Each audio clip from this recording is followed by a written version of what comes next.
अहो प्रभु, काल बड़ा बलकारी, बहुत बलवान है काल। काल बहुत बलवान है कि आया है सो जाएगा, राजा रंग के फकीर। एक सिंहासन चढ़े चला, एक बंधा जंजीर। मेरी प्रिय बहनों, समझने की आवश्यकता है, यह सत्संग है। क्या है? सत्संग है। यहाँ पर राम कथा नहीं हो रही है, यहाँ पर कृष्ण कथा नहीं हो रही है, यहाँ पर सीधे सीधे यह कथा हो रही है जो कथा हमारे जीवन को दर्शा रही है। मंजिल से मुसाफिर उल्टा जा रहा है। हम अपने मंजिल, अपने राह को भूल गए हैं, जिस राह को दिखाने के लिए संत महात्मा आपके गली गली में, आपके शहर में, आपके घरों में आकर के अलख जगाते हैं कि उठो सोने वाले, जगाने वाले आ गए।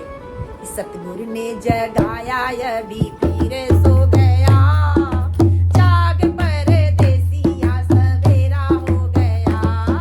सतगुरु ने जगाया, अभी पीर सो गया, जाग परदेसिया सवेरा हो गया। सतगुरु ने जगाया, अभी पीर सो गया, जाग परदेसिया सवेरा हो गया, जाग परदेसिया सवेरा हो गया।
सोने वाले उठो, जागो, जीवन के उद्देश्य लक्ष्य को जानो, जीवन सुंदर मिला है, ऐसा जीवन बार बार मिलने वाला आया है सो जाएगा राजा रंग फकीर। आए हैं तो सभी को जाना है, किसी को यहाँ पर रहना नहीं है, लेकिन जाने का अलग अलग रास्ता है। कोई सिंहासन पे चढ़ के जा रहा है तो कोई जंजीरों में बंध के जा रहा है, क्योंकि परमात्मा एक है लेकिन उसका दो रूप बनता है। कितना रूप बनता है? दो रूप, एक काल का बनता है और एक दयाल का बनता है। दयाल का कैसे बनता है और काल का कैसे बनता है? आप बिल्ली देखे हैं ना? बिल्ली जब अपने बच्चे को जब जन्म देती है, ध्यान दे देंगे, बात नहीं करेंगे, प्रेम से बोलो सतगुरुदेव भगवान की, वो साचे दरबार की। बिल्ली जब अपने बच्चे को जब जन्म देती है, पहले तो अपने बच्चे को जन्म देने से पहले सुरक्षित स्थान देखती है कि कहाँ हमारा बच्चा सुरक्षित रहेगा। बिल्ली अपने बच्चे को जब जन्म देती है, जन्म देने के बाद उसको लगता कि हमारा बच्चा यहाँ पर सुरक्षित नहीं है। फिर बिल्ली अपने बच्चे को एक जगह से दूसरी जगह ले जाना होता है तो कैसे ले जाती है? कैसे ले जाती है? मुंह से ले जाती है। उसके पास तो हमारे जैसे आप जैसे हाथ पैर तो है नहीं। कैसे ले जाती है? ध्यान देंगे आप लोग। बिल्ली अपने बच्चे को मुंह में पकड़ती है और एक जगह से दूसरे जगह ले जाती है। कभी ऐसा होता है, कभी वह बिल्ली अगर आपके घर के तरफ से गुजरती है तो आप उसे भगाते हैं कि कहीं यह अपना बच्चा लेकर मेरे घर में ना, नहीं भगाते हैं? सब लोग भगाते हैं कि कहीं अपना बच्चा लेकर घर में ना, भाई घर में बच्चा आएगा तो भाई गंदगी करेगा, बहुत कुछ ऐसी बातें बन जाती है जो उस बच्चे को अपने घर में आप रखना चाहते नहीं। उस बिल्ली को भगाते हैं, बच्चे डंडे लेके भगाते हैं। बिल्ली ऊपर नीचे छलांग भी मारती है, फिर भी भगाते हैं। अब बच्चे को मुंह में दाबी हुई है, अब बच्चे को ऊंची नीची छलांग मारते हुए आपके डंडे से बचाते हुए बिल्ली एक जगह से दूसरे जगह पहुंचा देती है। बच्चे को कोई नुकसान पहुंचता है? बच्चे को कहीं चोट आती है? बच्चा सुरक्षित वहां पर पहुंच जाता है दूसरे स्थान पर। लेकिन वही बिल्ली उसी मुख से जब चूहे को पकड़ती है, तो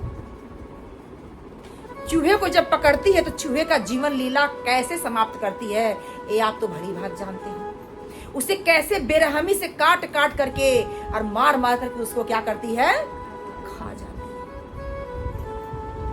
बिल्ली वही है, बिल्ली का मुंह वही है, कि बिल्ली उसी मुख से जब अपने बच्चे को पकड़ती है तो जरा सा भी नुकसान होता नहीं, जरा सा खीरोच तक नहीं लगता है। लेकिन उसी मुख से जब चूहे को पकड़ती है तो चूहे की जिंदगी कितनी बेरहमी से खत्म कर देती है, शायद इसका अनुमान भी हम लगा सकते। क्या बिल्ली जब अपने बच्चे को जब मुंह में ली थी तो क्या दांत नहीं था? दांत नहीं था? दांत था। लेकिन फिर भी विचार करने की आवश्यकता है। मुंह वही है, बिल्ली वही है, लेकिन बच्चे को जब पकड़ती है तो कैसे पकड़ती है, किस प्रकार पकड़ती है कि बच्चे को जरा सा भी नुकसान नहीं पहुंचता है। लेकिन जब चूहे को पकड़ती है तो चूहे का जीवन लीला ही समाप्त कर देती है। मेरी प्रिय बहनों, ठीक इसी प्रकार काल और दयाल भी होते हैं। दयाल जैसे बिल्ली अपने बच्चे को पकड़ती है तो दयाल बनती है, जैसे जैसे परमात्मा जब अपने भक्त को ले जाते हैं दुनिया संसार से, दयाल बन के ले जाते हैं। सिंहासन पर बिठा के अपने गोद में बिठा के ले जाता है प्रभु। जब प्रभु की हम भक्ति करते, जब प्रभु का हम बन के जाते हैं, जब प्रभु का होकर जाते हैं, प्रभु के बनाए हुए नियमों में हम जब बंधते हैं तो प्रभु हमें ऐसे ही ले जाता है जैसे बिल्ली अपने बच्चे को एक जगह से दूसरी जगह ले जाती है। वो प्रभु हमारे लिए दयाल बन जाते हैं। वही प्रभु जब हम प्रभु के बनाए हुए नियमों का उल्लंघन करते हैं तो वही प्रभु हमारे लिए काल बन जाते हैं। क्या बन जाते हैं? काल बन जाते हैं। तो वही चूहे वाली हाल करके एक सिंहासन चढ़ चला, एक बंधा जंजीर। विचार करने की आवश्यकता है मेरी माताओं, मेरी बहनों। आज हम सुंदर जीवन मिला, मनुष्य का चोला मिला, विवेकशील हम प्राणी हैं। मनुष्य एक ऐसा विवेकशील प्राणी होता है जो रोने के साथ साथ हंसना भी जानता है। आप सब कुछ कर सकते हैं, आप स्वतंत्र प्राणी हैं। आप ऐसा कुछ नहीं जो आप नहीं कर सकते, आप सब कुछ कर सकते हैं। आपको स्वतंत्रता मिली है जो पशु पक्षियों को मिली, फिर भी मनुष्य दुखी है, परेशान है।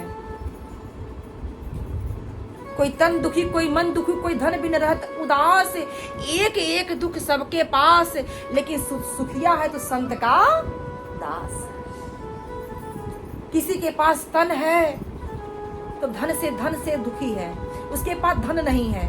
धन है तो तन स्वस्थ नहीं है, उस धन का भोग नहीं कर सकता। इसलिए संत कहते सुख है तो क्या, कि प्रथम सुख कंचन काया। क्या? प्रथम सुख कंचन काया, शरीर यानी स्वस्थ होना चाहिए। दूसरा सुख घर में हो माया, यानी धन भी बहुत जरूरी है। तीसरा सुख कुलवंती नारी, कुलवंती नारी यानी संस्कारी नारी हो। और चौथा सुख कहते हैं संत पुत्र हो आज्ञा। विचार करने की आवश्यकता है, हम भी तो उस परमात्मा के पुत्र ही हैं, वो परम पिता के हम भी संतान हैं।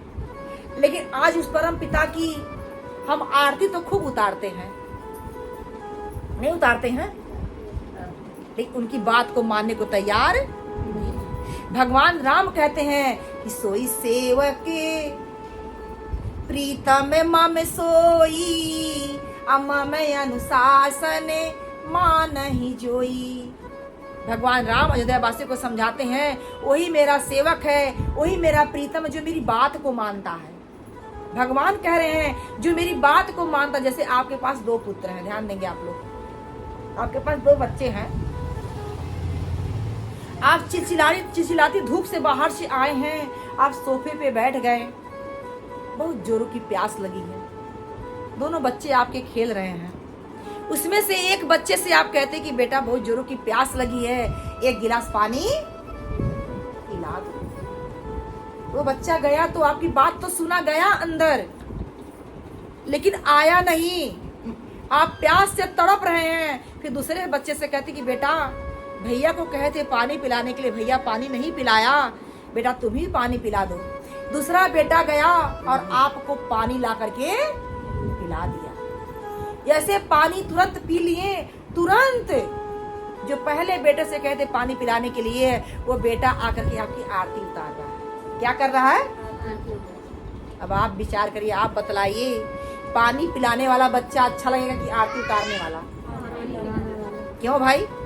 आरती उतारने वाला कोई गलत काम कर रहा है? कोई गलत काम कर रहा है?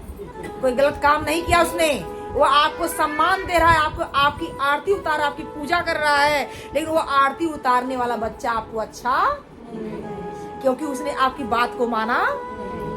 ठीक इसी प्रकार हम भी उस परम पिता परमात्मा के संतान हैं।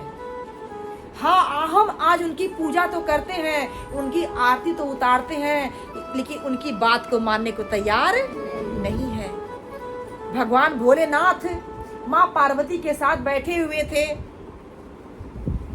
माँ पार्वती का अचानक मृतलोक की तरफ ध्यान जाता है। देख रही है कि मनुष्य त्राही त्राही कर रहा है, हर जगह कलह है, कलेश है, पति पत्नी में लड़ाई है, हाय हाय हाय हाय किया है, भाग रहा है धन के पीछे, भागा भागा फेरे बंदे, धन ही के ध्यान में, दफ्तर दुकान या बाजार या मकान में हर जगह घूम रहा है, पैसे के पीछे भाग रहा है। फिर भी उसे शांति नहीं है, फिर भी उसे सुकून नहीं है, परेशान है। माँ कहती कि हे नाथ, हे भोलेनाथ, आप तो कहते मनुष्य सृष्टि का सिरताज है, सृष्टि का सिरमौर है, लेकिन मनुष्य की तो ऐसी दशा पशुओं से भी बदतर हो गई है, पशुओं से भी बदतर हो गई है। पशु तो शाम को खाता है, लेकिन सुबह की चिंता होती, लेकिन मनुष्य जो है सुबह शाम भी खाता है, दिन भर में 3 बार खाता है, लेकिन खाता भी है और इकट्ठा भी करता है। एक दो दिन का नहीं, वर्षों वर्षों के लिए इकट्ठा करता है। नहीं करता है? वर्षों वर्षों के लिए इकट्ठा करता है।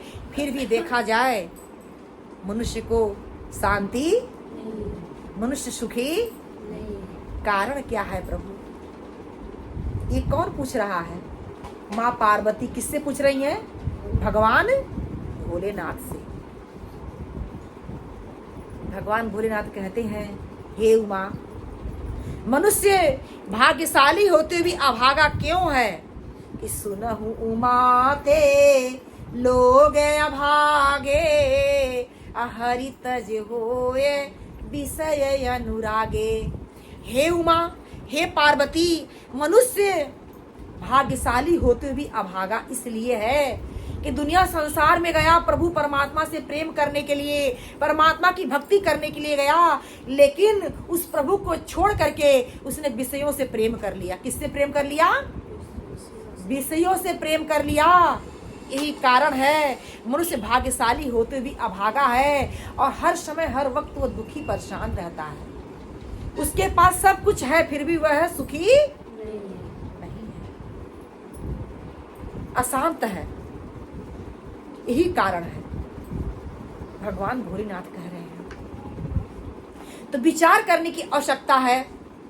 वो प्रभु परमात्मा दुनिया संसार में हमको भेजा, जा तुझे एक मौका दे रहा हूं, हे बंदे, जा दुनिया संसार में और जा करके मुझे जान करके। कैसे? जान करके, मान करके नहीं। लोग कहते मानो देव नहीं तो पत्थर, मानो देव नहीं तो भगवान को पत्थर बना देते। क्या बना देते हैं? भगवान पत्थर में तो है, ये कभी भगवान पत्थर का हो सकता? कड़कड़ में रमता है, कड़कड़ में बसा हुआ परमात्मा है, उससे कोई जगह नहीं खाली है। लेकिन कभी भगवान पत्थर का नहीं हो सकता। प्रभु कहते हैं, मुझे पत्थर का ना समझो, नरम हूँ मोम से बढ़कर, बहा दो प्रेम के आंसू, चला बसे आप आऊं मैं, सुनो अपने रिझाने का, सरल रसे ता बताऊं मैं।